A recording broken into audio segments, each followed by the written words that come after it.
तो हम लोग अब विधिवत शुरुआत करें दर्शन पढ़ने की। आप लोग अपना अपना मन संभाल के बैठें।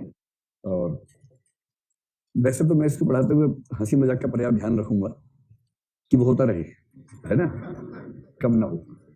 लेकिन दर्शन पढ़ने में ऐसा होता है किसी किसी को, 100 में से 3-4 बच्चे हर बार ऐसा होता है कि दर्शन पढ़ने के बाद उनको लगता है कि अब जाके जीवन का सार समझ में आया है। और जीवन का सार समझते समझते ये भी समझ में आ जाता है कि यूपीएससी यूपीएससी क्या है ये सब, है ना। ये सब तो ये सब तो नश्वर जगत, ये लौकिक जगत की मिथ्या इच्छाएं मात्र हैं, मिथ्या आकांक्षाएं हैं। और फिर वो किसी बड़े उद्देश्य, मोक्ष, कैवल्य आदि की खोज में लग जाते हैं। तो मेरा वैसे आप लोगों को देख के मुझे लग नहीं रहा कि आप लोग ऐसा करने वाले हैं, लेकिन फिर भी अगर किसी के मन में ऐसा आए तो चले मत जाना यात्रा पे, उससे पहले मिल लेना एक बार मुझसे, एक बार मिल लेना ताकि मैं गलतफहमी दूर कर दूं। कुछ नहीं रखा इन बातों में, जो है यही है, यही जगत है, सब बकवास बातें हैं, ठीक है। और दर्शन दर्शन ऐसा विषय है कि उसको पढ़ने से पहले डिस्क्लेमर लगा देना जरूरी होता है कि इस विषय में किसी भी जीवित या मृत व्यक्ति इस तरह का एक वो कर देना जरूरी है ना। देखो, फिलोसफी पढ़ने लायक विषय है, इस वाक्य में सारा सार है। फिलोसफी पढ़ने लायक विषय है, ठीक, पढ़ने लायक विषय है, सिर्फ पढ़ने लायक है, अपनाने लायक नहीं है। थोड़ा बहुत अपनाएंगे वो तो होगा ही, लेकिन मैंने जब फिलोसफी पहली बार पढ़ा जीवन में, यूपीएससी तो बहाना था, मूल तो था कि पढ़ना है इसको, कुछ भी हो जाए। तो जब मैंने उसको पढ़ना शुरू किया, मैं ईमानदारी से कह रहा हूँ कि मेरी जिज्ञासा भी आप में से कुछ बच्चों जैसी थी। मुझे लगा कि इसको पढ़ के ना उन सब उलझनों के उत्तर मिल जाएंगे जो परेशान करती हैं, इसी भाव से पढ़ा था। और मैंने ईमानदारी से कह रहा हूँ, मैंने ठीक से जिया उस विषय को, ठीक से डूब के पढ़ा, 7-8 साल पढ़ाया भी, पूरा विषय पढ़ा भी। लेकिन आज मुझसे कोई पूछे तो मैं एक ही वाक्य कहता हूँ, पहले भी आपसे कहा था, फिलोसफी पढ़ने से पहले जिन प्रश्नों के उत्तर आपके पास नहीं है, फिलोसफी पढ़ने के बाद भी नहीं होंगे। एक भी प्रश्न का उत्तर नहीं मिलने वाला है।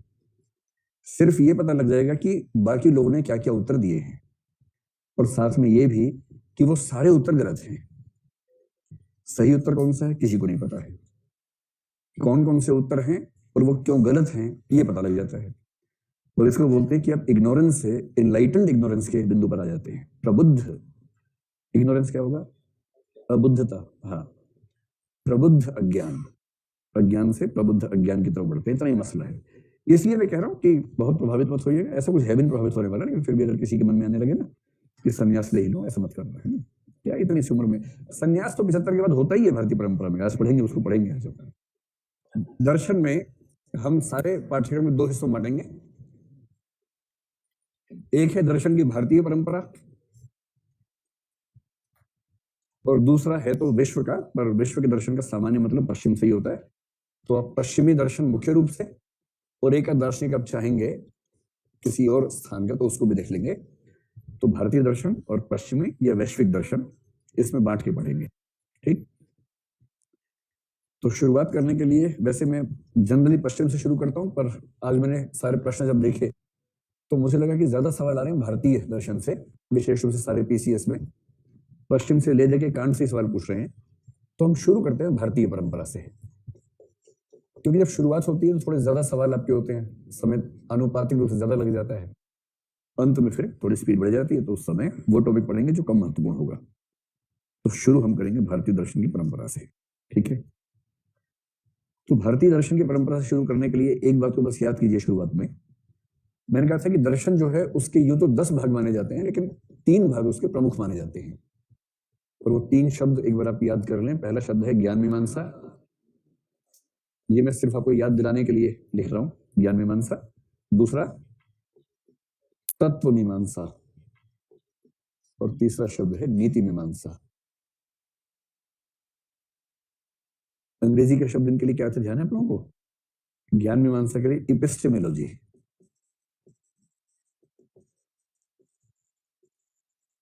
EPISTEMO, epistemology, epistemology. तत्व मीमांसा के लिए अंग्रेजी शब्द है मेटाफिजिक्स, और ये शब्द अरस्तु द्वारा दिया गया था। मेटाफिजिक्स का मतलब है जो फिजिक्स के बियॉन्ड है, what ever is beyond physics that is metaphysics, भौतिकी के परे मेटाफिजिक्स। और नीति मीमांसा आप शुरू से जानते ही, इसको अंग्रेजी में क्या बोलते हैं, इथिक्स या एथिक्स। हमें पढ़ना है बेसिकली सिर्फ एथिक्स के पर्सपेक्टिव में फिलॉसफी क्या है। भारत और पश्चिम में थोड़ा अंतर है इस मामले में। अगर मैं एक बार मोटा सा याद दिला दूं कि इन तीनों शब्दों का मूल अंतर क्या है, तो ज्ञान मीमांसा का मतलब है ज्ञान प्राप्त करने से जुड़े हुए सारे सिद्धांत। सही ज्ञान क्या है, गलत ज्ञान क्या है, ज्ञान प्राप्ति करने के साधन क्या है, ज्ञान सही था या नहीं था इसका प्रमाण क्या है, प्रमाणों की प्रामाणिकता चेक कैसे होगी, इन सारे प्रश्नों को बोलते हैं ज्ञान मीमांसा। जैसे मैंने आपसे कहा था ना कि साइंस में भी सबसे पहले तो देखना पड़ता है कि हमारा तरीका क्या होगा पढ़ने का। आप किसी भी विषय को पढ़ेंगे तो उस विषय का पहला चैप्टर होता है दो चीजों को लेकर, एक तो ये कि विषय क्यों महत्वपूर्ण है, और दूसरा इस विषय को पढ़ने की विधि क्या है, अध्ययन प्रविधि क्या है, मेथोडोलॉजी क्या है। तो मेथोडोलॉजी ऑफ फिलोसफी इसको बोलते हैं, एपिस्टेमोलॉजी। मैंने एक एग्जांपल दिया था बड़ा सरल सा आपको। एग्जांपल ये है कि हम में से कुछ लोग ये मान के चलते हैं कि जो दिखता है वो सही है। ऐसे लोगों को हम मोटी भाषा में बोलेंगे अनुभववादी लोग हैं, कि जिस चीज का अनुभव हुआ वो सही है। सो सिंपल है ना। जैसे आपने किसी गर्म वस्तु को हाथ लगाया और आपने कहा गर्म है, तो आप कहेंगे मुझे अनुभव से पता लगा गर्म है, तो गर्म है, इसमें क्या डाउट है, ठीक। पर यूं समझे कि जिसने हाथ लगाया, मान लीजिए उसकी बॉडी का टेम्परेचर था 30 डिग्री, उसने जिस वस्तु को हाथ लगाया उसका टेम्परेचर था 40 डिग्री, और इतने में दूसरा व्यक्ति या दूसरा प्राणी जो किसी वजह से उसकी बॉडी का टेम्परेचर उस समय 50 डिग्री है, उसने भी उस वस्तु को हाथ लगाया। तो पहले व्यक्ति ने उस वस्तु को हाथ लगा के कहा कि बहुत गर्म है, और दूसरा वस्तु कहेगा बहुत ठंडी है। और इसका मतलब ये हुआ कि जब मैं कहता हूं कि ये वस्तु वैसी है या वैसी है, मेरा अनुभव अनिवार्यतः सब्जेक्टिव है, आत्मनिष्ठ है। और यदि इतना सब्जेक्टिव है तो उस सब्जेक्टिव बेस पर मिलने वाली नॉलेज को हम नॉलेज कैसे माने? तो बहुत हल्की सी बात हो गई ना। कुछ लोग कहते हैं कि अनुभवों से ज्ञान हासिल करेंगे। अनुभवों से ज्ञान कितना भी हासिल कर लीजिए, उसमें निश्चितता आ ही नहीं सकती है, ये समस्या है। इसलिए दुनिया का सबसे शानदार अनुभववादी जिसका नाम डेविड ह्यूम है, उसे अंत में संदेहवादी होना पड़ा, स्केप्टिक होना पड़ा, और ये कहना पड़ा कि मुझे हर चीज पर संदेह करना ही पड़ेगा, क्योंकि दावे के साथ कोई एक भी वाक्य बोला ही नहीं जा सकता है। ये जो पूरा सिस्टम है कि मैं अनुभव से मानूं, बुद्धि से मानूं, कैसे मानूं चीजों को सही, इस पर जो रिसर्च होती है इसको बोलते हैं एपिस्टेमोलॉजी, यानी कि ज्ञान मीमांसा। स्पष्ट एकदम। जैसे जो सूक्ष्म बुद्धि के लोग होते हैं दर्शन में, हम तो सामान्य बात करते हैं, व्यावहारिक बात करते हैं कि ये पेन है, ये मेज है। बुद्ध से पूछो, बुद्ध कहेंगे पेन कहाँ है, पेन थोड़ा है। और पेन किसके हाथ में, तुम थोड़ा हो, नहीं, कुछ नहीं है, संघातवाद है। असंख्य छोटे छोटे परमाणुओं के एक संघात का नाम पेन रख दिया तुमने। पेन कोई वस्तु थोड़ा है, बहुत सारे परमाणु एक साथ हैं। वास्तविक सत्ता केवल परमाणु की है, क्योंकि वो भंग नहीं होगा। बाकी सब जुड़ गया, टूट गया, जुड़ गया, टूट गया, इतना ही मामला है। तो सत्ता तो परमाणु की है, परमाणुओं के गुच्छों की अपनी सत्ता थोड़ा है, संयोग की बात है। और इसी नजर से जब बुद्ध देखते हैं तो बोलते हैं कि हम एक नदी में 2 बार नहीं नहा सकते, क्योंकि नदी केवल एक नाम है, नदी कोई वस्तु नहीं है। हर क्षण बदल रहे पानी के कणों का एक काल्पनिक समूह नदी है, काल्पनिक समूह है। क्योंकि 1 घंटे पहले जो पानी देखा था वो पानी तो पता नहीं कहां चला गया, दूसरा पानी है। और इसलिए जब आप पिछली बार उस नदी में नहाए थे और आज भी नहाए हैं, आप सामान्य भाषा में कह देते हैं कि मैं गंगा नदी में नहाया था, आज फिर गंगा नदी में नहाया हूं। पर गंगा नदी का एक बूंद पानी भी आज वो नहीं है जो उस समय था, चेंज हो चुका है। तो बुद्ध ने कहा कि ये अपोह है, अपोहवाद कहते हैं इसको। इसका मतलब तत् भिन्न भिन्नत्वम अपोहम, कि दूसरों की भिन्नताओं से भिन्न होने को हम एकता मान लेते हैं, और यहां से चिंतन की समस्याएं पैदा होती हैं। ये जो सारा मसला है, आपका सौभाग्य है कि आपके पाठ्यक्रम में नहीं है। क्योंकि दिमाग का दही करवाना हो किसी का दिमाग खराब करना हो पूरी तरह से, उसे इसमें धकेल दीजिए। किसी को बर्बाद करना हो हमेशा के लिए, उसे इसमें धकेल दीजिए। और यदि नागार्जुन जैसा आदमी आपके सामने के बैठ गया ना कभी, या असंग वसुबंधु के बैठ गए, नालंदा विश्वविद्यालय वाले ये सब प्रोफेसर थे वहां पर, ऐसा हाल कर देते हैं। 2 भाई तो कह रहे हैं कि ये पंखा बाहर नहीं है, भीतर है पंखा, और दूसरा कह रहा है ना बाहर ना भीतर है, यही नहीं, एक कम से कम भीतर तो ले जा रहा है ना बाहर ना भीतर है। और फिर मजे की बात है, हंसी आ रही है आपको। हंसी देखिए, कौन हंसेगा और किस पर हंसेगा, इससे कहां तय होता है कि हंसने वाला ज्यादा बुद्धिमान है। मान लो कि पान की दुकान पर 4 मूर्ख खड़े होकर बात कर रहे हैं, बेकार की बात कर रहे हैं, सुनी सुनाई अफवाहों पर बात कर रहे हैं। आपने जाके जीएस की जानकारी से उनसे कहा आप गलत बात कर रहे हैं, ये तथ्य होता है, और वो 4 ठहाका मार मार के हंसे आपके ऊपर। पर अब छोटा सा मुंह लेके वहां से निकल गए, क्योंकि वो ठाका मार के हंसे, वो भीड़ थी, हंस रही थी आपके ऊपर, अब क्या कर लेंगे? क्या इससे साबित हुआ कि उनका ज्ञान ज्यादा था? नहीं साबित हुआ ना। अब इसी एग्जाम्पल को फिर अप्लाई करते हैं। असंग वसुबंधु कह रहे हैं कि जो पंखा बाहर दिख रहा है वो अंदर है। आप सब हंसे जोर से। इससे कुछ साबित हुआ? इससे कुछ साबित नहीं हुआ, क्योंकि अगर वो आपके सामने पड़ गए ना और 15 मिनट के लिए वो कहेंगे कि बस 15 मिनट सुन लो हमारी बात है बार, आप क्या, अच्छा ठीक है बोल, तू बोल, हम सुनेंगे तेरी बात। 15 मिनट के अंदर आपको यकीन हो जाएगा कि आज पहली बार समझ में आया कि पंखा तो अंदर है और हम तो इसको बाहर समझ रहे थे। इतने ठोस तर्क है उनके पास। उस सारे मसले को बोलते हैं ज्ञान मीमांसा, जिस पर हम बात करेंगे थोड़ी सी कांट के बारे में, क्योंकि जब कांट का शब्द आ गया आकारवादी है, फॉर्मलिस्ट है, फॉर्मलिज्म का संबंध मूल रूप से यहां से बनता है। मैं इसलिए टच कर रहा हूं क्योंकि आगे टच करना पड़ेगा, कहीं कहीं विस्तार में नहीं जाना है, पर कहीं कहीं टच करना पड़ सकता है। मेटाफिजिक्स को हमें टच करना पड़ेगा बार बार। मेटाफिजिक्स का मतलब होता है कि वास्तविक रूप से किसकी सत्ता है, और जिसकी सत्ता है वो कैसा है, क्या स्वरूप है। तो मैंने शुरू में ही कहा था कि मेटाफिजिक्स का मतलब मोटे तौर पर 3 चीजें। एक वो जिसका कोई नहीं, उसका तो जो है वो ईश्वर, यानी कि गॉड। ईश्वर से संबंधित सारे विचारों को मेटाफिजिक्स का पहला हिस्सा मानते हैं, एक हिस्सा मानते हैं। इसे हिंदी में ईश्वर मीमांसा, अंग्रेजी में थियोलॉजी कहने का अभ्यास लोग करते हैं। दूसरा आत्मा, आत्मा के लिए सॉल कह देते हैं।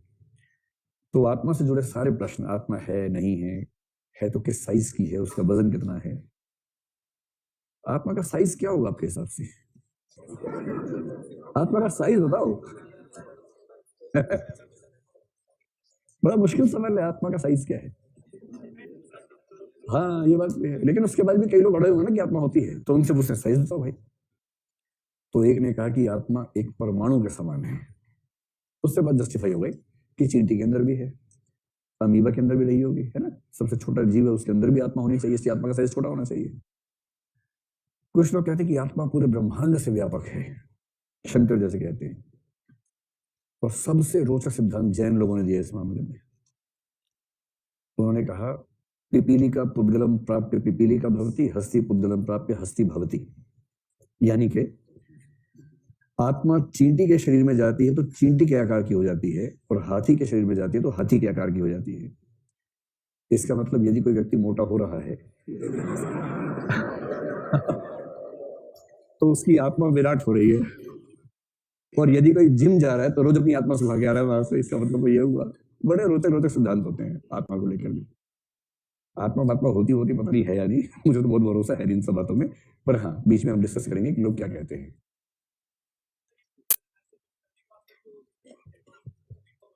अच्छा, जब आदमी मर जाता है तो उसका वेट कम हो जाता है, इससे सिद्ध होता है कि वो आत्मा थी। नहीं, सुनो सुनो, कह रहे साइंस ने सिद्ध किया है कि मरने के बाद आदमी का वेट कम हो जाता है, ठीक है। इससे सिद्ध हो गया अपने आप कि जो निकला है वो आत्मा थी। और इसमें सबसे खतरनाक पता क्या है? इससे सिद्ध हो रहा है कि आत्मा में वजन होता है, और जिस चीज में वजन होता है वो भौतिक वस्तु होती है, और भौतिक वस्तु अपने आप पे नश्वर होती है। इससे सिद्ध हो जाएगा कि आत्मा नश्वर है, तो फिर वो आत्मा क्यों है? ये बचकानी बात है, छोटे छोटे बच्चे, क्यूट बच्चे ऐसी बात करते हैं। बचो इन सब बातों से, ये सब बात। अरे अब ये आप लोग ना इस सब चक्कर में मत पड़ो, बस सुनो। और तीसरा क्या होता है ईश्वर आत्मा के बाद? जगत, यानी संसार, जगत विज्ञान, कॉस्मोलॉजी, सृष्टि, दुनिया बनाने वाले क्या तेरे मन में समाई, काहे को दुनिया बनाई। इसको बोलते हैं सृष्टि विज्ञान। ये दुनिया क्यों बनी, कैसे बनी, किसने बनाई, बड़ा रोचक सवाल है। ईश्वर ने बनाई, ये मानते हैं। तो सवाल है ईश्वर दुनिया को बनाते समय दुनिया के बाहर खड़ा था कि अंदर खड़ा था? भाई कोई भी मिस्त्री कोई घर बनाएगा, घर के बाहर से बनाएगा। कोई कुम्हार घड़े के अंदर बैठी घड़ा कैसे बनाएगा? घड़ा बनाने के लिए कुम्हार को घड़े के बाहर होना पड़ेगा। तो ब्रह्मांड के परे ईश्वर है। तो ब्रह्मांड बनाने की मिट्टी कहां से लाया? तो लोग कहते नहीं, मकड़ी की भांति बनाया, जैसे मकड़ी जाला बनाती है, रॉ मटेरियल अंदर से ही निकाल लेती है, वैसे ही। तो इसका मतलब भगवान ने अपने अंदर से खखार के उससे ये ब्रह्मांड बनाया है। इसका मतलब ये हुआ। इसको लेकिन कई सिद्धांत है, शायद कहीं कहीं जिक्र आएगा एक आध सिद्धांत का, तो बताए। मैं बिल्कुल चाह ही नहीं रहा कि दर्शन पढ़ते हुए आप जरा भी आध्यात्मिक हो, मैं बिल्कुल नहीं चाह रहा। मैं आपको आध्यात्मिक होने दूंगा ही नहीं किसी भी हालत में। मैं हंसी मजाक कर करके आपका मूड खराब करता रहूंगा। चलिए ठीक है, इनका जिक्र थोड़ा बहुत बीच बीच में आएगा। जैसे कांट को लेकर जो उन्होंने पूछ लिया ना, एक प्रश्न आ रहा है इसमें, कांट के अनुसार नैतिकता की पूर्व मान्यताएं क्या हैं? तो उसकी पूर्व मान्यताएं 3 है। पहली है ईश्वर का अस्तित्व, दूसरी है आत्मा की अमरता, और तीसरी इनसे अलग है जो नीति विज्ञान से आएगी, कर्म सिद्धांत जिसको बोलते हैं, कर्म सिद्धांत का जिक्र है। तो इसका मतलब ज्ञान मीमांसा नहीं के बराबर, तत्व मीमांसा थोड़ी बहुत कहीं कहीं हम रेफरेंस के रूप में लेंगे। हमें जो पढ़ना है वो नीति मीमांसा है। और नीति मीमांसा के रूप में बहुत रोचक बात क्या है, भारतीय और पश्चिमी दर्शन की खास बात क्या है, भारतीय दर्शन में, पूरे भारतीय दर्शन में एक भी ऐसी किताब नहीं है जो विशेष रूप से इथिक्स पे लिखी गई हो। नीति शास्त्र पर लिखी गई एक भी किताब भारतीय दर्शन में नहीं है। एमए की पुस्तकों में है, मैं उसकी बात नहीं कर रहा हूँ, कहीं यहाँ पे की कुंजी है तो सही लिखी तो गई है, उसकी बात नहीं चल रही है। भारत में जितने बड़े दार्शनिक हुए, दर्शन हुए, उनमें से एक ने भी एक भी किताब एथिक्स पे स्वतंत्र रूप में नहीं लिखी है। ये अच्छी बात है या बुरी बात है, ये हम विचार कर सकते हैं। पश्चिम में क्या है, जैसे जैसे दर्शन बढ़ा, वो लोग सुपर स्पेशलाइजेशन की ओर बढ़ते गए। इसलिए पश्चिम में कई किताबें आपको मिलेंगी जो केवल ज्ञान मीमांसा पे हैं, कुछ मिलेंगी केवल तत्व मीमांसा पे, कुछ मिलेंगी केवल नीति मीमांसा पे। जैसे कांट की जो पुस्तक सेकंड बुक है महत्वपूर्ण, क्रिटिक ऑफ प्रैक्टिकल रीजन बोलते हैं उस किताब का नाम है, वो प्योरली इथिक्स पे है किताब। और जो पहली किताब थी क्रिटिक ऑफ प्योर रीजन, वो ज्ञान मीमांसा पे है, और ज्ञान मीमांसा से तत्व मीमांसा के निष्कर्ष निकालती है किताब। वो पढ़ के लगता है कि एक व्यक्ति ने एक क्षेत्र पकड़ लिया, उस पर डूब के रिसर्च करना चाहता है। भारतीय परंपरा में ज्ञान मीमांसा पे लिखा गया है, अच्छा खासा लिखा गया है, मेटाफिजिक्स पे तो खूब लिखा गया है, एथिक्स पे अलग से नहीं है, क्योंकि भारतीय समाज या भारतीय दर्शन प्रायः इन दोनों को जोड़ के देखने का आदी रहा है, इनको अलग करने का आदी नहीं रहा है। तो भारत में तत्व मीमांसा और नीति मीमांसा परस्पर अपृथक तरीके से चलते रहे हैं। एक तथ्य बस ये ध्यान रखिएगा कि स्वतंत्र पुस्तक यहाँ नहीं है, वहां है। जब पश्चिम पढ़ेंगे तो फिर पश्चिम में देखेंगे। जैसे अरस्तु नाम का विचारक, पहला विचारक है, उसने पूरी किताब इथिक्स पे लिखी है, निकोमेकियन इथिक्स नाम है उस पुस्तक का। पूरी पुस्तक पहली बार सिर्फ इथिक्स विषय पर वहां मिलती है। और इसका मतलब ये हुआ कि अरस्तु के जमाने से ही इथिक्स पर विशेष पुस्तकें लिखने का रिवाज वहां पर बन गया था। हमारे यहाँ उसको जोड़ के देखा गया, अलग करके देखा नहीं गया। ठीक, यहाँ तक ठीक है। अब सवाल है कि भारतीय दर्शन का मतलब क्या हुआ, इसमें कौन कौन शामिल होता है और कौन कौन से उनके सिद्धांत है। भारतीय दर्शन को मोटे तौर पर 2 दर्शनों में हम बांट के देख सकते हैं। एक को कहेंगे वैदिक दर्शन और एक को कहेंगे वेदोत्तर दर्शन। एक डायग्राम में बनाऊंगा, डायग्राम नोट्स में मिलेगा, नोट्स के डायग्राम को थोड़ा बहुत संशोधित करना हो तो क्लास वाले को पास फिर पानिएगा, हल्का फुल्का इसके हिसाब से उसको एडजस्ट कर सकते हैं। वैदिक दर्शन का मोटा मोटा मतलब 2 चीजों से है, एक तो वेद और दूसरे उपनिषद। आपको पता ही है कि जिसको हम वैदिक युग कहते हैं इतिहास में, उसमें एक है पूर्व वैदिक युग, एक है उत्तर वैदिक युग। पूर्व वैदिक युग में सामान्यतः वेदों की रचना कौन से 4 वेद कौन कौन से आपको बताइए, ऋग्वेद, सामवेद, अथर्ववेद और यजुर्वेद, 4 वेद। और उसके बाद जो लेटर वैदिक पीरियड है उसमें उपनिषदों की रचनाएं ज्यादा हुई। और उपनिषद कहते हैं कि भारतीय दर्शन के सबसे गहरे स्तर को छूने वाली पुस्तकें हैं, कमाल की पुस्तकें हैं। उपनिषद बहुत सारे हैं, जिसमें 8-10 का नाम हम जब वहां पहुंचेंगे डिस्कस कर लेंगे। जैसे कठ उपनिषद है, केन उपनिषद है, और मंडूक उपनिषद है, मांडूक्य उपनिषद है, प्रश्न उपनिषद है, छांदोग्य उपनिषद है, और ऐसे बहुत सारे उपनिषद। मंडूक भी है और मांडूक्य भी है, दोनों उपनिषद हैं। तो आपको 5-6 उपनिषदों के नाम जीएस में पढ़े होंगे, बस वो ध्यान रखिए। उन सबको मिला के दर्शन बनता है, उसको बोलते हैं उपनिषद दर्शन। ठीक, पूरे भारतीय दर्शन का आधार जो है वो है वेद। वेदों से डेवलप हुआ उपनिषद दर्शन, उपनिषद दर्शन से डेवलप हुआ बाकी भारतीय दर्शन, यहां तक कि वो दर्शन भी जो वेदों का विरोधी दर्शन है। ऐसा माना जाता है कि वेदों का असर उस पर भी दिखता है, बेशक विरोध में दिखे, लेकिन दिखता है कि उसका असर उसके ऊपर विद्यमान है। जो वेदोत्तर भारतीय दर्शन है, उस वेदोत्तर दर्शन को आप कुछ वर्गों में बांट के देख सकते हैं। वेदोत्तर दर्शन को आप सबसे पहले 2 वर्गों में बांट लीजिए। एक वर्ग का नाम है नास्तिक दर्शन। नास्तिक के लिए अंग्रेजी में शब्द होता है हेटेरोडॉक्स, और दूसरा है आस्तिक दर्शन, ऑर्थोडॉक्स। यहां आस्तिक का मतलब ईश्वर में विश्वास करने वाला नहीं है, बल्कि एक दूसरी सेंस में होता है। दर्शन में नास्तिक शब्द के 3 अर्थ होते हैं, आस्तिक के भी 3 अर्थ होते हैं। यहां जिस अर्थ की बात चल रही है, नास्तिक का मतलब है जो वेदों को प्रामाणिक नहीं मानता, जो कहते हैं कि वेद अप्रामाणिक हैं, बकवास हैं, ऊट पटांग बातें लिखी हैं, खारिज करो इन पुस्तकों को, उनको बोलते हैं नास्तिक दर्शन। और जो कहते हैं कि वेदों में जो लिखा है वो परम ज्ञान है, तो वेदों में लिखा होने मात्र से जो लोग मान लेते हैं कि प्रामाणिक बात है, उनको बोलते हैं आस्तिक दर्शन। आस्तिक दर्शनों की भी अलग अलग राय है। जैसे न्याय दर्शन से पूछेंगे कि भाई वेद किसने लिखा, बोलते हैं ईश्वर ने लिखा। साबित करो ईश्वर, बोले वेद किसने लिखा, हाँ ईश्वर ने लिखा। तो साबित करो वेद उसने लिखे, वेद कौन लिख सकता है उसके अलावा, तो वेद ईश्वर ने लिखा। और ईश्वर साबित करो तो वेद किसने लिखा, सही है, गहरी बात है। कुछ और बड़े वाले हैं, मीमांसा से पूछा भाई वेद किसने लिखा, बोले वेद अपौरुषेय हैं। तो लोगों ने कहा मतलब, बोले कोई लिख ही नहीं सकता इनको, तो लिखा किसने, ये नित्य है, मतलब शुरू से ऐसे ही है ये, किसने लिखा नहीं है इनको, कोई लिख नहीं सकता इनको, इनको लिखने वाला इनसे महान चाहिए, इनसे महान कुछ हो ही नहीं सकता। वेद वैसे ही जैसे सूर्य है, चंद्रमा है, ब्रह्मांड है, वैसे वेद है हमेशा से है, नित्य है। और इस कंसेप्ट का नाम है कि वेद अपौरुषेय है, किसी चेतना द्वारा, आत्मा द्वारा लिखे नहीं जा सकते हैं। इतनी गहरी प्रामाणिकता वेदों मानते हैं। और कुछ लोग कह रहे हैं हाँ हमने पढ़े हैं वेद, वो कौन से वाले हैं, नास्तिक वाले। नास्तिक दर्शन में 3 लोग आते हैं, 3 परंपराएं आती हैं। एक का नाम है चार्वाक, भारतीय परंपरा के सबसे धांसू दार्शनिकों में से एक वर्ग है चार्वाक। सबसे धांसू, धांसू समझ रहे ना, धांसू टाइप के। एकदम आधुनिक काल में जो हनी सिंह है, वो प्राचीन काल में चार्वाक थे। ठीक वही है, एकदम एकदम सेम अप्रोच उन लोगों की है।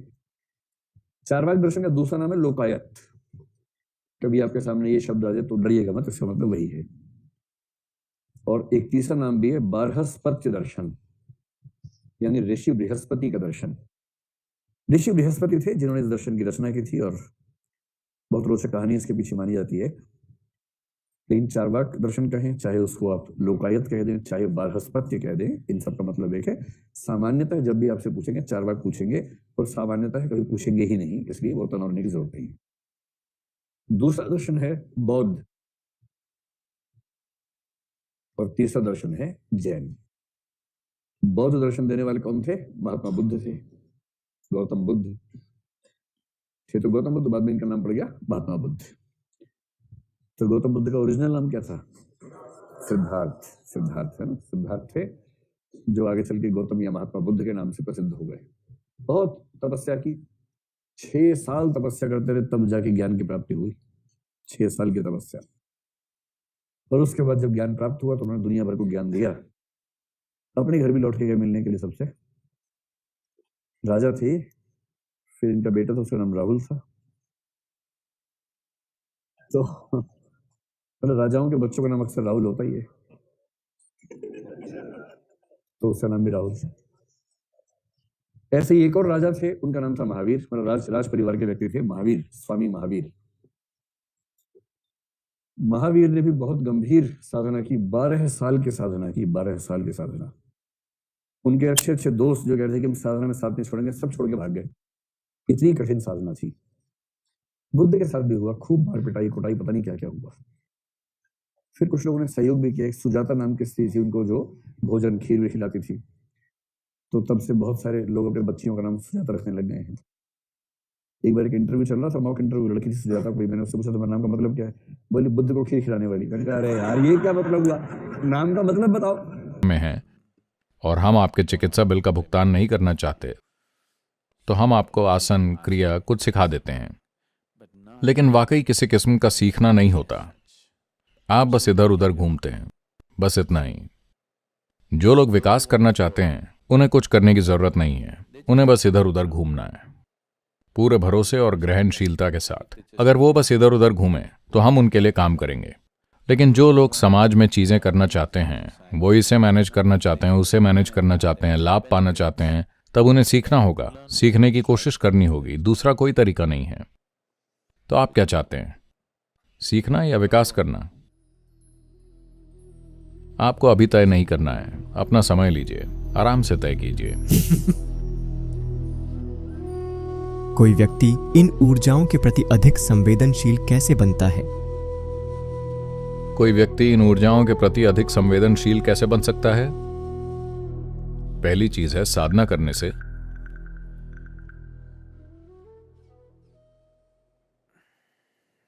अगर आप भाव स्पंदन जैसा थोड़ा ज्यादा तीव्र कदम उठाते हैं तो उससे मदद मिलेगी। That could help. आप पहले कर चुके हैं? कुछ नहीं हुआ? आप वहां वॉलंटियरिंग कीजिए। देखिए, 3 दिन कोई बड़ी बात नहीं है। आप मन में सोच रहे होंगे, ओ मैं यहां से अटलांटा तक गया और मैंने भाव स्पंदन किया और मेरे अंदर कुछ नहीं हुआ। 3 दिन, एक वीकेंड। मुझे लगता है मैंने आध्यात्मिक प्रक्रियाओं के पूरे मापदंडों को बदल दिया है और लोगों की उम्मीदें बहुत बड़ी हो गई हैं। मिसाल के लिए, मान लीजिए रामकृष्ण या रमन, जिनका समय ज्यादा करीब है। आपने रमन महर्षि के बारे में सुना है? वो अभी 20वीं सदी के सबसे महान दिव्यदर्शियों में से एक माने जाते हैं, काफी प्रसिद्ध। शायद उस मायने में सबसे महान नहीं, लेकिन दुनिया में काफी प्रसिद्ध। ये सब वो प्रसिद्ध हो गए, लेकिन कभी अपना आश्रम नहीं छोड़ा, हमेशा वहीं रहे, कभी कोई यात्रा नहीं की। लोगों को शायद ही कुछ सिखाया हो। उनके पास कोई शिक्षा नहीं थी, वो बहुत ही कम बोलते थे, लेकिन एक अद्भुत इंसान थे। हम उनके बोध पर सवाल नहीं उठा रहे हैं, वो एक शानदार इंसान है। मैं उनके सांसारिक कौशल की बात कर रहा हूं। हुआ यूं कि एक अमेरिकी आदमी वहां गया। रमन ने उनकी आंखों में देखा और इस व्यक्ति की रीढ़ हिल गई। उसकी रीढ़ कांप उठी और वो व्यक्ति इतना प्रेरित हुआ कि उसने रमन के बारे में कई किताबें लिख डाली। दुनिया की हर भाषा में उसने किताबें लिखी और उन्हें हर जगह डाल दिया, और रमन दुनिया भर में प्रसिद्ध हो गए, बस इसलिए कि इस आदमी की रीढ़ हिल गई थी। आप तो लौट रहे हैं।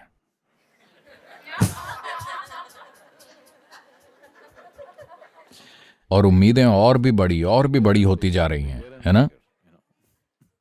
ऐसा पहले 7 दिनों में ही हो जाता था। दीक्षा के समय ही 80% लोग फर्श पर लौट रहे होते थे। हमने वो बंद कर दिया क्योंकि लोग डर जाते थे और भागने लगते थे और वो सब चीजें होती थीं। अगर आप देखें कि संयमा में जो हो रहा है और हम जो दूसरी कई प्रक्रियाएं कर रहे हैं, लोग जिस तरह का ऊर्जा संपर्क महसूस करते हैं वो बहुत जबरदस्त होता है। आप वैसा, जहां तक मुझे पता है, आप किसी भी संगठित समूहों में ऐसा नहीं देखेंगे। दूसरे लोग हैं जो ये चीजें करेंगे, लेकिन वो कभी भी संगठित बड़े ग्रुप नहीं होंगे। वो हमेशा कम लोगों को संभालते हैं, जो लोग उनके करीब हैं, सिर्फ उनके साथ।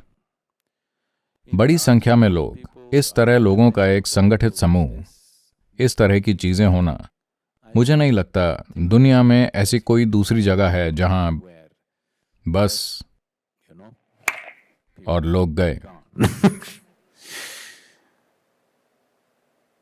और इस वजह से उम्मीदें और बड़ी होती जा रही हैं। आप एक वीकेंड के लिए जाते हैं और आत्मज्ञान पाना चाहते हैं। आपने एक वीकेंड दिया और आप चाहते हैं कि कुछ और घटित हो। आप अनुभव से अभिभूत हुए हैं, लेकिन आपको लग रहा है कि यह काफी नहीं है, कुछ और होना चाहिए, क्योंकि आपके आसपास के लोग बड़ी चीजों की बात कर रहे हैं। नहीं, इस तरीके से मत जाइए। आप इन ऊर्जाओं की चिंता मत कीजिए, आप बस साधना के प्रति समर्पित रहिए। अगर आप गौतम के पास जाते, पता है ना, बुद्ध, आज 2500 साल बाद उनके बारे में बात करना अच्छा लगता है। अगर आप उनके पास जाते तो 2 साल तक आपको बस इधर उधर घूमना है, बस वहां बैठिए। वो आपको काम भी नहीं देंगे, कोई दीक्षा नहीं, कोई अभ्यास नहीं, कोई शिक्षा नहीं, कोई काम नहीं। कोई काम पाने के लिए भी आपको 2 साल तक यूं ही रहना होगा। आश्रम में फर्श साफ करने के लिए भी आपको 2 साल इंतजार करना होगा। आप समझे? अगर 2 साल इंतजार करते हैं तब आप बर्तन धो सकते हैं। 5 साल अगर आप बर्तन धोते हैं तो आपको सूत्र दिए जाएंगे जिन्हें आप पढ़ सकते हैं और जप सकते हैं। अगर अगले 5 साल आप ये करते हैं तो आपको दीक्षा मिलेगी। हमें वैसे ही करना चाहिए था। अब 1 हफ्ते में आपको दीक्षा मिल जाती है और 1 वीकेंड में आप भाव स्पंदन में परमानंद से गुजर रहे होते हैं, और वो काफी नहीं है। And it's not enough. High tech, you know. आपने जिक्र किया कि आप आध्यात्मिकता पर अधिक समय बिताना चाहते हैं। क्या आप इसे विस्तार से बता सकते हैं? देखिए, कार्यक्रम अपने आप में खुद ही कई मायनों में पूर्ण है, लेकिन फिर भी कुछ तरीकों से अगर आप इस पर गौर करें तो यह आध्यात्मिक प्रक्रिया के परिचय की तरह ज्यादा है। अगर कोई खुद को पूरी तरह से इसमें समर्पित कर दे तो ये 7 दिन अपने आप में आत्मज्ञान का मार्ग बन सकते हैं। इसमें वो सामग्री मौजूद है, लेकिन कितने लोग खुद को दे पाते हैं, ये हमेशा एक सवाल रहता है। लोग इसका इस्तेमाल बस थोड़ा और स्वस्थ, थोड़ा और शांत, थोड़ा और स्थिर, थोड़ा और कुछ बनने के लिए करते हैं। वो कार्यक्रम से बस थोड़ा और लाभ लेना चाहते हैं। वो अपनी परम प्रकृति तक पहुंचने के बारे में नहीं सोचते। तो उसके लिए हम चाहेंगे, क्योंकि अलग अलग लोगों की जरूरतें अलग अलग होती हैं, तो सिर्फ एक सीमा तक ही हम हर किसी के साथ एक जैसी चीज कर सकते हैं। लेकिन एक सीमा के बाद यह बहुत व्यक्तिपरक हो जाता है। आप एक व्यक्ति के साथ जो करते हैं दूसरे के साथ वो नहीं कर सकते, क्योंकि ये बहुत अलग है। व्यक्ति की कर्म संरचना के अनुसार उसने खुद को किस तरह से गढ़ा है, उसने खुद को किस किस्म के जाल में बुन रखा है, उसके अनुसार समाधान भी अलग होना चाहिए। So what is तो फिर कट्टर आध्यात्मिकता क्या है? कट्टर आध्यात्मिकता ऐसी जगह है जहां कोई शिक्षा नहीं होती। कोई आपको नहीं बताता कैसे होना है, कैसे नहीं होना है। ये सब, ये मूल रूप से अपने अंदर के जीवन को संभालना है। अपने मन को नहीं, अपनी भावना को नहीं, अपने शरीर को नहीं, बस जीवन ऊर्जाओं को संभालना और उन्हें एक खास दिशा में ले जाना है। अब देखिए, जब आप यहां बैठते हैं तो आप थोड़े परेशान होते हैं। लोग बेकाबू हो रहे हैं, आवाजें निकाल रहे हैं, और आप उन्हें छोड़ दें तो वो छत से उड़ जाएंगे। अगर आप उन्हें खुला छोड़ दें तो यहां ऐसे लोग हैं जो छत से उड़ जाएंगे। वो उस तरह के हैं, क्योंकि आखिरकार अगर आध्यात्मिक प्रक्रिया को इस जीवन काल में घटित होना है, इस जीवन काल में अगर आपको सच में अपनी सीमाओं तक पहुंचना है,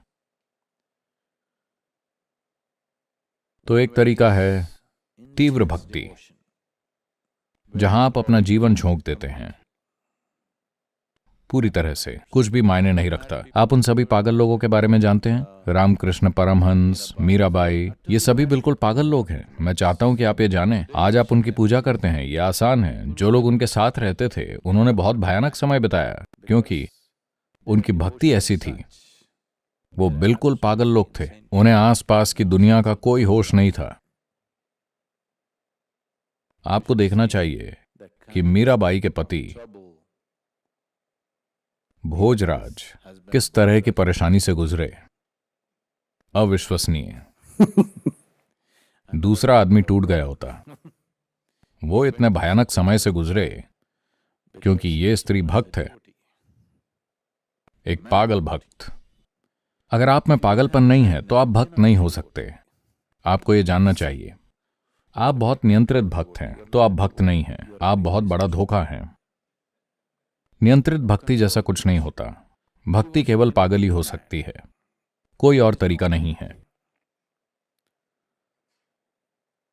तो वो एक तरीका है, लेकिन अगर आप उस मार्ग पर चलते हैं तो आपको आज की दुनिया में सुरक्षित माहौल चाहिए। वरना अगर कोई मीराबाई या रामकृष्ण परमहंस अमेरिका में दिखाई देते हैं तो आप उन्हें तुरंत अपने मनोचिकित्सक को सौंप देंगे, क्योंकि वो उन सारे गुणों को प्रदर्शित कर रहे हैं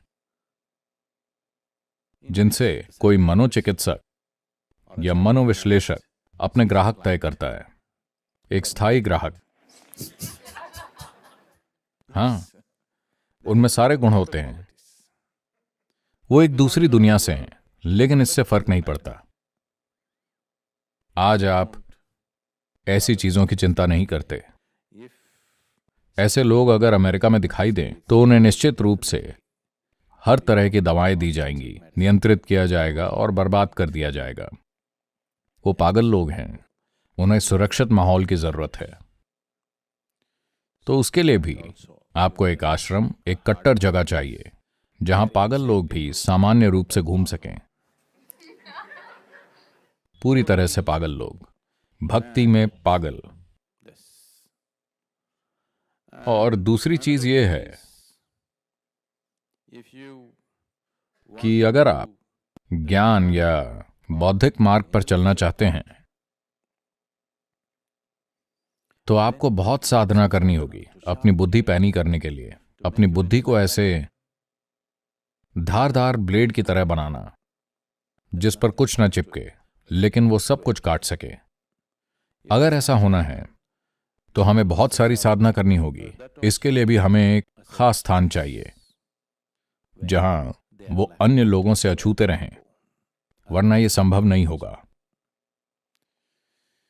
अगर हम क्रिया करना चाहते हैं, अगर हम लोगों की ऊर्जा को उच्चतम स्तर तक ले जाना चाहते हैं और उन्हें पार कराना चाहते हैं, तो उसके लिए भी बहुत कठोर साधना चाहिए, जिसके लिए एक स्थान की जरूरत होगी। एकमात्र चीज जो आप दुनिया में कर सकते हैं वो है कर्म। आप दुनिया में कर्म योग कर सकते हैं और प्रशंसा पा सकते हैं। अगर आप कोई दूसरा योग करते हैं पूरी तीव्रता के साथ, तो दुनिया में आपको परेशानी होगी। आपको निश्चित रूप से बहुत परेशानी होगी। दुनिया ऐसी चीजों को स्वीकार करने के लिए पर्याप्त परिपक्व नहीं है। अमेरिका में तो यह बहुत बुरा होने वाला है। भारत में भी यह बुरा है। धीरे धीरे वो सब पश्चिमी बन गए हैं, पता है ना? आज भी भारत में अगर रामकृष्ण आते हैं तो उन्हें बड़ी समस्याएं होंगी।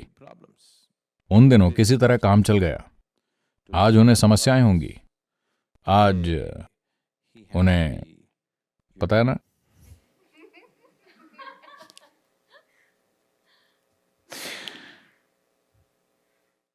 मैं सही शब्द ढूंढ रहा हूं।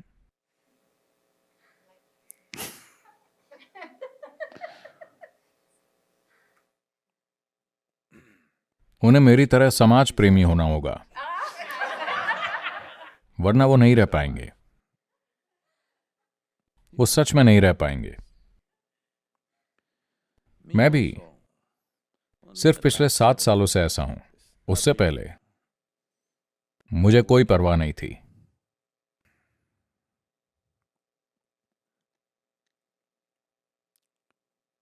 आजकल हमने भारत में योग केंद्र में कई चीजों को नियंत्रित कर लिया है। अब चीजें बहुत नियंत्रित हैं। आपको शुरू के 3 साल देखने चाहिए थे। जब हम वहां आए थे लोग बेकाबू हो रहे थे। उनमें से कुछ दिन रात पागलों की तरह चिल्ला रहे थे। उनमें से कुछ आनंद के आंसू टपका रहे थे। उनमें से कुछ हर तरह की हालत में थे। कुछ तो पूरी तरह से मदहोश थे। वो कई दिनों तक खड़े नहीं हो पा रहे थे। कई तरह की चीजें हो रही थीं, क्योंकि हम बहुत ही तीव्र तरीके से कुछ मौलिक बदलाव कर रहे थे। लेकिन अब यह बहुत संयमित है और एक खास तरीके से सेट है। और हमने शुरू में जो कुछ भी किया था उसने उस स्थान में बहुत बड़ा अंतर पैदा किया है। आप में से जो लोग वहां गए हैं, निर्भर करता है आप इन चीजों के प्रति कितने संवेदनशील हैं। लेकिन आप बस बाहर खड़े हों। मैं बिल्डिंग की बात नहीं कर रहा हूं, मैं जमीन के इस टुकड़े की बात कर रहा हूं। बाहर खड़े होकर उस स्थान को महसूस करें, या बाहर जंगल में बैठें। जंगल बहुत सुंदर है, वहां बैठकर ध्यान करें, फिर अंदर आकर ध्यान करें। आप बड़ा अंतर देखेंगे। पूरा स्थान ऊर्जा से भरा हुआ है। तो ऐसा स्थान बनाना जहां हर चीज फास्ट फॉरवर्ड पर हो, अपने जीवन को फास्ट फॉरवर्ड पर रखना। आध्यात्मिकता का मूल रूप से मतलब है अपने जीवन को फास्ट फॉरवर्ड पर रखना। आप विकास की सामान्य गति से नहीं बढ़ना चाहते, आप रूपांतरित होना चाहते हैं। यही आध्यात्मिकता का अर्थ है। तो एक ऊर्जा स्थान बनाना जहां सब कुछ तेजी से होता है, और जब हर चीज तेजी से होती है तो पता है जीवन उससे थोड़ा अलग तरीके से घटित होगा, जैसा आप समझते हैं।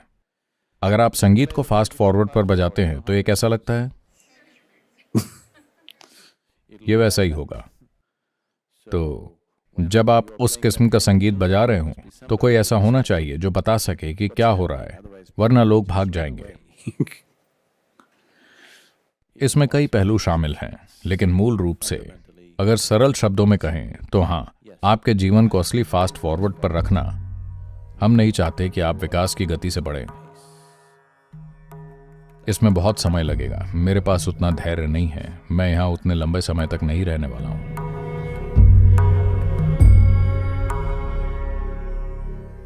कर्म सिद्धांत। कर्म सिद्धांत क्या है? सबसे पहले देखिए कर्म सिद्धांत क्या है।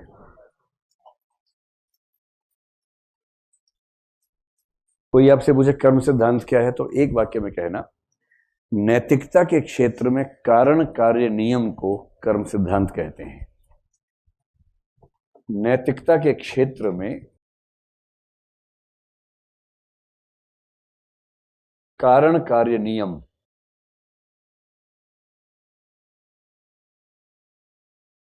The causation principle in the world of ethics. कारण कार्य नियम का मतलब होता है दर्शन में या साइंस में कि कोई भी कार्य बिना कारण के नहीं होगा और कोई भी कारण किसी कार्य को प्रोड्यूस करेगा। इसको बोलते हैं कॉजेशन थियरी या कारण कार्य नियम। पश्चिम में अरस्तु ने, भारत में न्याय दर्शन ने और जैन दर्शन ने कारण कार्य में बड़ा गंभीर मंथन किया है, अच्छा विश्लेषण किया है। वो हर चीज के कारण की व्याख्या करते हैं। अरस्तु ने करते करते 4 प्रकार के कारण बता दिए कि कोई चीज बनती है उसमें 4 फैक्टर्स काम करते हैं। ऐसे न्याय दर्शन ने बड़े अच्छे फैक्टर्स बताए, इसको बोलते हैं कारणता नियम। तो कारणता नियम तत्व मीमांसा में तो है, ज्ञान मीमांसा में तो है, दिखता है। जैसे किसी व्यक्ति ने अपने पड़ोस में बैठे स्टूडेंट को चूंटी काट दी, ठीक, चूंटी काटी, दर्द हुआ कि नहीं हुआ? दर्द हुआ। दर्द होना कार्य है, उसका कारण क्या है? चूंटी काटना। तो चूंटी काटना कारण है, दर्द होना कार्य है, ठीक है। जिसको चूंटी कटी थी उसे गुस्सा आ गया, उसे घुमा के एक दिया और दूसरे वाले की गाल पे 5 उंगलियां छप गई। तो 5 उंगलियां छपना कार्य है, गुस्सा आना कारण है, या घुमा के दिया वो कारण है। घुमा के देना कार्य है, गुस्सा आना कारण है। गुस्सा आना कार्य है, चूंटी कटना कारण है। चूंटी काटना कार्य है, मन में खुराफात का आना कारण है। समझ रहे हैं? एक लिंक है, एक श्रृंखला है। उस श्रृंखला में हर चीज किसी कारण से पैदा हुई है और किसी अगले कार्य को पैदा कर रही है, और बिना कारण के कुछ पैदा होगा नहीं। और कोई भी शक्तिमान स्थिति किसी न किसी कार्य को पैदा करके ही जाएगी। इसको संतानवाद भी कह देते हैं कुछ लोग। हम सब अपने माता पिता की उत्पत्ति हैं और हम सब अपनी संतान को जन्म देके एक समय के बाद चले जाएंगे। दुनिया का प्रत्येक प्राणी इसी परंपरा की एक कड़ी मात्र है, उससे ज्यादा उसकी कोई अहमियत नहीं है। तो इस सेंस में हम सब किसी कारण से उत्पन्न हुए कार्य हैं और हम एक समय के बाद कारण बन के किसी कार्य की उत्पत्ति करेंगे, समाप्त हो जाएंगे। कारण खत्म होने पर भी कार्य बना रहेगा, कार्य अपनी गति से समाप्त होगा। जैसे हमसे पहले वाले कारण अपनी गति से समाप्त हुए, हमें जन्म देने के तुरंत बाद वो नहीं मर गए, उनकी अपनी गति है, लेकिन वो एक समय में कारण बने। कभी सब लोग कारण बनते हैं, इसको बोलते हैं कारण कार्य नियम। मेटाफिजिक्स जी, हाँ, परिणाम यानी कार्य, कार्य को ही परिणाम कह देते हैं। आपका दर्शन विषय तो नहीं है, क्योंकि परिणामवाद एक प्रिंसिपल का नाम, मुझे लगा वो तो नहीं जानना चाह रहे ना। परिणाम यानी कार्य, कार्य को, इफेक्ट को ही परिणाम कह लीजिए चाहे कार्य कह लीजिए। घुमा के देना कारण है, छप गया परिणाम है। जो गाल पे छपा है वो कार्य कह लो, परिणाम कह लो, बात एक ही है, कारण एक ही है, घुमा के दिया किसी समझ गए? परिणाम कुछ नहीं होता भाई, परिणाम कार्य मोटे तौर पे एक ही बात होती है, इनमें कोई खास अंतर नहीं होता, इनको आप समानार्थक मान के चलिए। स्पष्ट हुआ? नैतिक दुनिया में भी कारण कार्य नियम लागू होता है, ये विश्वास।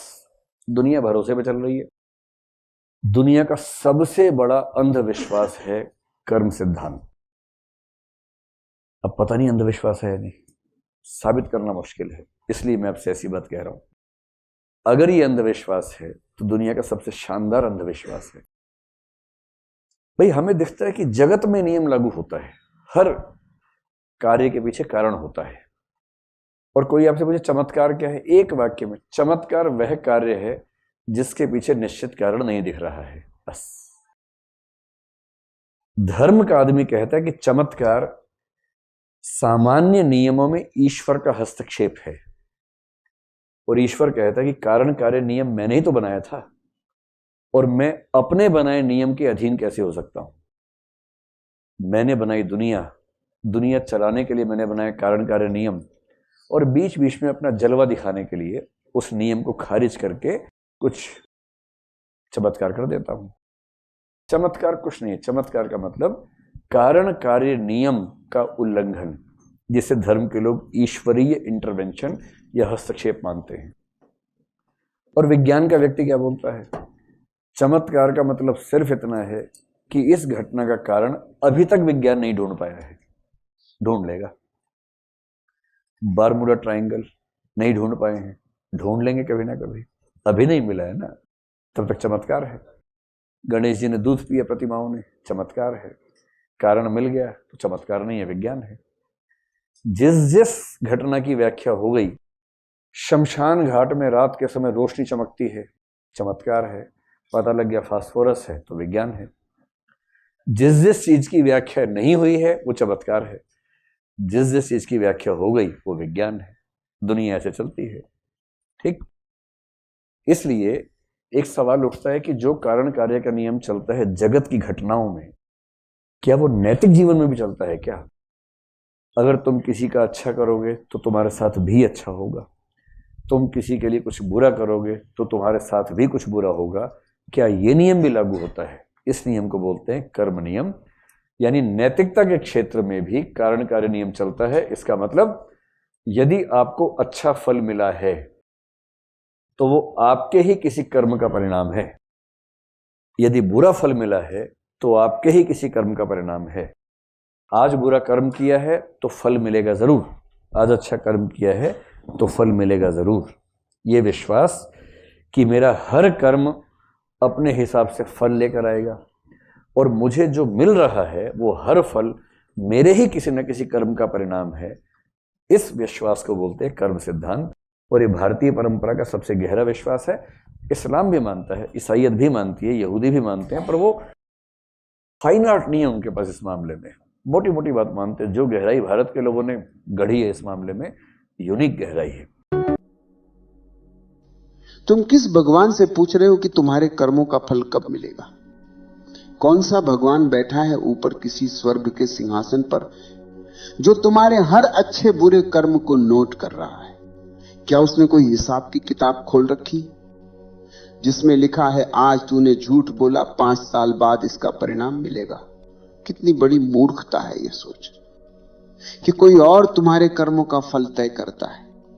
अगर ऐसा होता तो ये संसार अन्याय से भरा होता, क्योंकि जिसे तुम पाप कहते हो उसे कोई और भक्ति कहता है। किसका भगवान तय करेगा कि कौन सही है? सुनो, ऐसा कोई भगवान नहीं जो न्याय करता है, न कोई दंडदाता, न कोई पुरस्कृत करने वाला। ईश्वर कोई व्यक्ति नहीं है, वो एक ऊर्जा है जो तुम्हारी ही चेतना के भीतर बह रही है, और यह ऊर्जा प्रतिक्रिया नहीं देती, वो प्रतिबिंबित करती है। कर्म का फल कोई ऊपर से नहीं भेजता, वो तुम्हारी अपनी गूंज है। जो तुमने किया वही लौटकर तुम्हारे भीतर प्रतिध्वनित होता है। अगर तुमने प्रेम बोया तो उसी क्षण तुम्हारा हृदय हल्का हुआ। अगर तुमने घृणा बोई तो उसी क्षण तुम्हारे भीतर एक कांटा चुभा। कर्म और फल के बीच कोई अंतराल नहीं, वे एक ही पल में घटते हैं, लेकिन तुम देख नहीं पाते क्योंकि तुम बाहर देखते हो। तुम्हारी आंखें उस फल की प्रतीक्षा करती है जो जीवन के किसी कोने से गिरने वाला है। तुम कहते हो कभी तो मिलेगा न्याय, और इसी प्रतीक्षा में पूरा जीवन बीत जाता है। जो फल उसी क्षण मिल गया था, तुम उसे पहचान ही नहीं पाए। मैं कहता हूं जो कर्म किया गया और देखा गया वो समाप्त हो जाता है। जो कर्म किया गया और अनदेखा रह गया वो लौट लौट कर तुम्हें सताता है। यही फल है, तुम्हारी अंधता का परिणाम।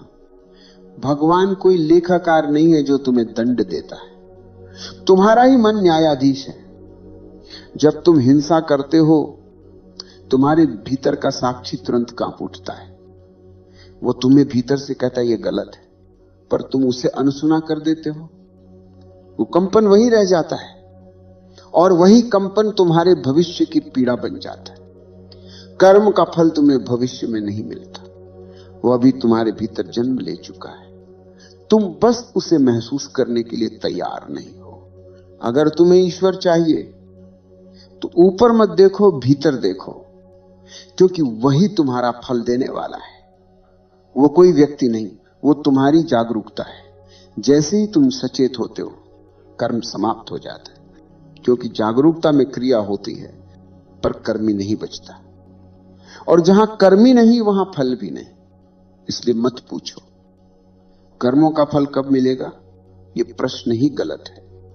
फल मिल रहा है हर सांस के साथ, हर भावना में, हर निर्णय में। बस तुम सुनना नहीं जानते।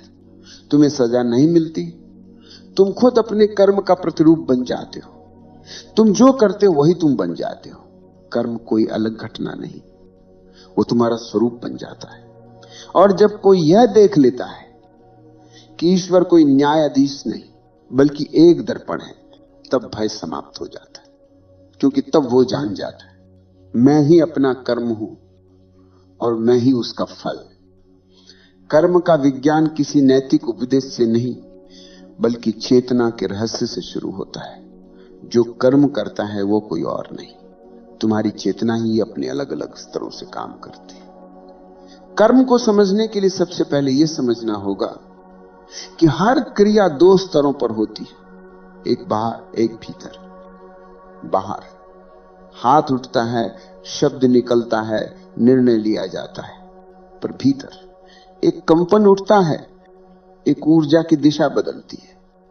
यही कंपन असल कर्म है, क्योंकि वही तुम्हारे अस्तित्व पर छाप छोड़ता है।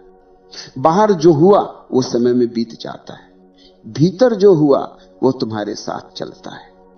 तुम किसी को अपमानित करते हो, शब्द खत्म हो गए, पर वो कंपन तुम्हारे भीतर जीवित रह गया। वो कंपन तुम्हारे भीतर घूमेगा, फिर किसी और मौके पर लौटेगा, किसी और व्यक्ति, किसी और स्थिति के रूप में, और तुम सोचोगे ये मेरे कर्मों का फल है। पर सच तो यह है कि वो फल अब नहीं मिला, वो तो उसी क्षण मिल गया था जब तुमने अपमान किया था। तुमने बस उसकी गहराई नहीं देखी। कर्म और फल अलग अलग घटनाएं नहीं है, वे एक ही सिक्के के दो पहलू हैं। कर्म बीज है, फल उसी क्षण उसकी खुशबू है। तुम बीज बोते हो और सोचते हो फूल कब खिलेगा, फूल तो उसी क्षण खिला।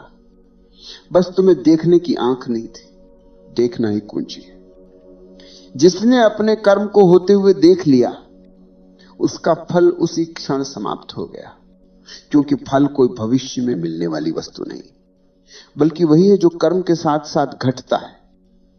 जैसे ही चेतना उपस्थित हुई, कर्म अपने ही कंपन में भस्म हो गया। यही कारण है कि मैं कहता हूं कर्म का फल समय नहीं देता, तुम्हारी चेतना देती है।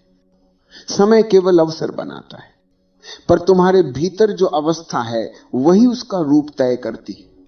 यदि तुम क्रोधित अवस्था में हो तो वही समय तुम्हारे लिए पीड़ा बन जाएगा। यदि तुम प्रेम में हो तो वही समय तुम्हारे लिए आशीर्वाद बन जाएगा। ब्रह्मांड कोई न्यायालय नहीं है, यह ऊर्जा का दर्पण है। तुम जो भेजते हो वही लौट कर आता है। अगर तुम प्रेम फेंकोगे तो प्रेम की तरंग लौटेगी। अगर तुम विष फेंकोगे तो वही विष तुम्हारी अपनी नसों में गूंजेगा। इस ब्रह्मांड में कोई और नहीं है, हर दिशा में तुम ही हो।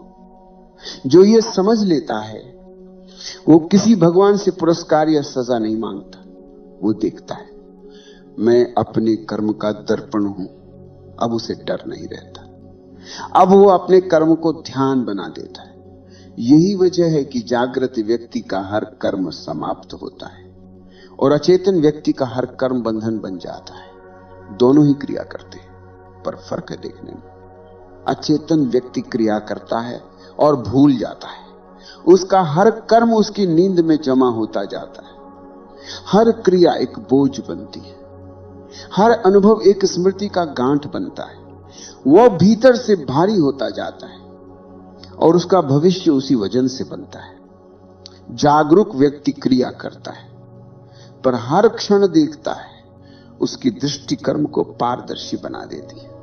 कर्म जल जाता है, राख रह जाती है, पर कोई छाप नहीं रहती। उसके लिए कर्म अनुभव बनता है, बोझ नहीं। देखना आ गया, जहां देखना आया वहां कर्म की ऊर्जा राख हो गई। इसलिए कहा गया ध्यान ही अग्नि है। ध्यान किसी साधना का नाम नहीं, ये देखने का नाम है। देखने से कर्म टूटता है, क्योंकि देखने में मैं नहीं होता। जब करने वाला नहीं तो फल कैसे मिलेगा? अचेतन मनुष्य हर समय करता रहता है, कभी प्रेम करता है, कभी क्रोध, कभी पूजा, कभी हिंसा, और सोचता है कि ये सब अलग अलग घटनाएं हैं। पर जागृत व्यक्ति जानता है सारी घटनाएं एक ही ऊर्जा के रूप है।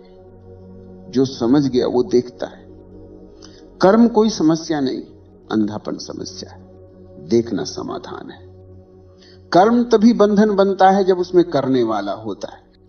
जैसे ही करने वाला मिटता है, कर्म शून्य हो जाता है। अब क्रिया तो होती रहती है, शरीर सांस लेता है, हाथ चलते हैं, शब्द निकलते हैं, पर अब कुछ जुड़ता नहीं, कुछ लौटता नहीं। कर्म आता है और चला जाता है, जैसे हवा पेड़ की पत्तियों को छूकर निकल जाती है। जो व्यक्ति इस रहस्य को जान लेता है वो कर्मफल से मुक्त हो जाता है। अब वो ये नहीं सोचता कि मुझे क्या मिलेगा, वह केवल देखता है क्या हो रहा है, और उसी देखे में फल समाप्त हो जाता है। कर्म को मत बदलो, दृष्टि को बदलो। कर्म तो वही रहेगा, पर जब तुम देख रहे होगे तब वही कर्म मुक्ति बन जाएगा। मनुष्य कर्म से नहीं डरता, वो उसके परिणाम से डरता है। वो जानता है कि उसने जो किया है वो उसके खिलाफ जाएगा, पर उसने कर्म को नहीं समझा, वो सिर्फ डर को समझता है, और इसी डर ने धर्म को जेल बना दिया। हर मंदिर, हर शास्त्र, हर गुरु ने तुम्हारे भीतर यही बीज बोया, कर्म से सावधान रहो वरना फल भोगना पड़ेगा। और जो भय से सावधान होता है वो कभी जागरूक नहीं हो सकता। समाज ने कहा अच्छे कर्म करो, पर उसके पीछे भी डर था। तुम अच्छा इसलिए नहीं करते कि अच्छा होना सुंदर है, तुम अच्छा इसलिए करते हो कि कहीं स्वर्ग से वंचित न रह जाओ। यह अच्छाई नहीं, यह सौदा है। कर्म को समझे बिना जो धर्म करता है वो व्यापारी है। वो सोचता है मैं पूजा करूंगा ताकि भगवान खुश हो जाए। क्या तुमने कभी सोचा कि अगर तुम्हें पुरस्कार की उम्मीद है तो वो कर्म नहीं, चाल है। भगवान को खुश करने की यह मानसिकता सबसे गहरी अंधता है, क्योंकि जो तुम्हें बनाया है वो तुमसे क्या चाहता होगा? क्या वो भी तुम्हारी तरह लोभी है जो कहे मेरी स्तुति करो तभी तुम्हें स्वर्ग मिलेगा? अगर ऐसा है तो वो भगवान नहीं, तुम्हारी ही परछाई है, थोड़ी बड़ी, थोड़ी डरावनी। मनुष्य ने कर्म को धार्मिक जाल में फंसा दिया है। उसने कहा पाप मत करो, नरक मिलेगा। पर देखो, जो पाप से डरकर बचता है वह भीतर ही भीतर पाप से जुड़ा रहता है, क्योंकि उसका ध्यान पाप पर ही है। वो पाप नहीं करता, पर उसके मन में पाप की छाया घूमती रहती है। यह बहुत सूक्ष्म है। जो डर के कारण पवित्र है वो वास्तव में अपवित्र है, क्योंकि भय में कोई स्वतंत्रता नहीं, और जहां स्वतंत्रता नहीं वहां धर्म नहीं। तुम्हारा तथाकथित अच्छा व्यवहार अक्सर डर से पैदा होता है। डर की लोग क्या कहेंगे? डर कि भगवान क्या करेगा, डर कि कर्मों का फल क्या होगा। और जो भय में जीता है वो हर पल पाप में जी रहा है। मैं कहता हूं जिस धर्म की जड़ डर है वो धर्म नहीं, वो राजनीति है।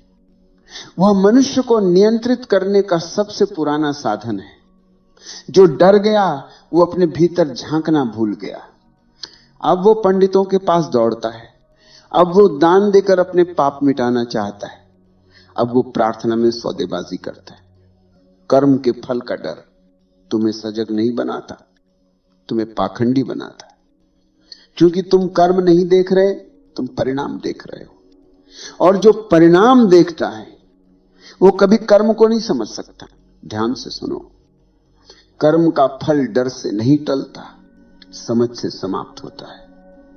जो समझ गया कि कर्म और फल एक ही है, वो डर नहीं सकता, क्योंकि अब उसे पता है कि किसी और से नहीं, सिर्फ खुद से सामना है।